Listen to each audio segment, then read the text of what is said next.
Got a network update for you guys out of T-Mobile. Neville Ray earlier presented at Mobile World Congress LA, and there was actually some new information. It was not old recycled like in the last presentation that he gave.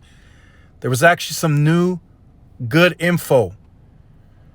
So he started off the presentation with now they cover 308 million people with low band and 185 million with mid band. So that's how he started the presentation. We already knew that. They increased that, and that the goal is still to hit 200 million covered with mid band by the end of year, and they are well on their way of doing so. So the interesting updates, the new updates that he presented at this conference, 25% of T-Mobile's base now on 5G devices. We did not know that information before. That was part of his presentation. And by rough estimates from T-Mobile, 20 million devices now standalone capable. He did also say they are going to launch standalone carrier aggregation on mid-band N41 and low-band N71 this quarter at more scale. So it's already been spotted in some very few markets, but now he confirmed that it is launching this quarter at more scale. He also talked about VoNR, Voice over NR, Voice over New Radio. And that one I'm still unsure of because of the presentation and the answer that he gave.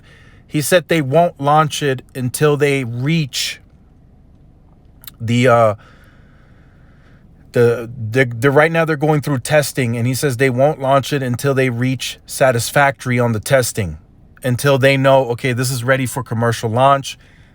I, by my predictions, am still predicting that they launch it this quarter, because if they don't, then if they go standalone aggregation between the mid band and the low band, the calls would still be rerouted to LTE if they don't launch Voice over NR.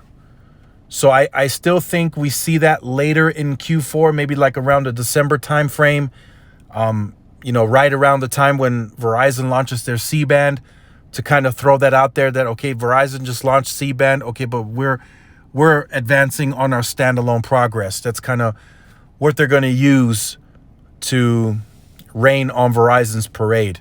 I can just see that happening now. So those are some of the additional updates that he put out there. 25% of the entire base now on 5G.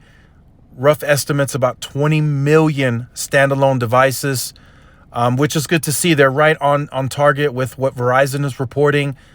Again, Verizon does have a larger base, so those numbers may be off a bit. So Verizon likely more users on 5G devices because they have a larger base. But still good to see, nonetheless, that T-Mobile is on par. And now they're also trying to move their base into the Magenta Max by giving those customers that choose that plan the most potential of the promotional offering. Other than that, nothing really new that we didn't already know about.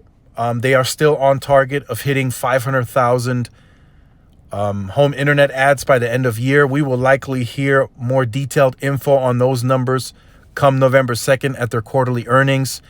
I predict the fact that Verizon announced their fixed wireless growth for the first time in this quarter. I predict we now get separate reportings as well. So T-Mobile will now also highlight their fixed wireless growth so they can say, okay, we're growing, or we're significantly outgrowing Verizon's fixed wireless growth. Just for T-Mobile to push out something that they're leading in something, because I am still not confident that they will outgrow the numbers that AT&T posted on their quarterly earnings. 30 million households covered, or more than 30 million households covered now. Still the fourth largest broadband provider by coverage, and growing that each day, he was stating. Again, you see the chart here, 100 megahertz covered, or bandwidth on average nationwide. and that'll go to 200 by the end of 2023. So again, very interesting. He did mention this in the presentation as well.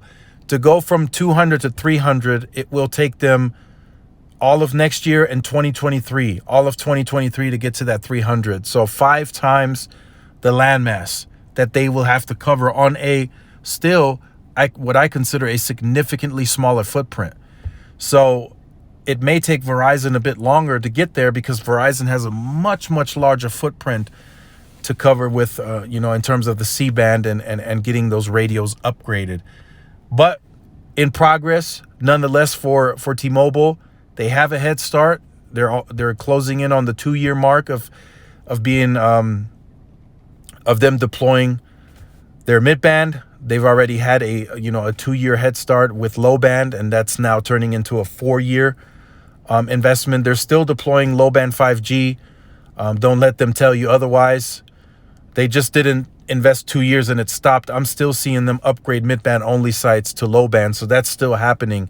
So they're about 4 years in on the low band deployment of 5G and 2 years in on that mid band.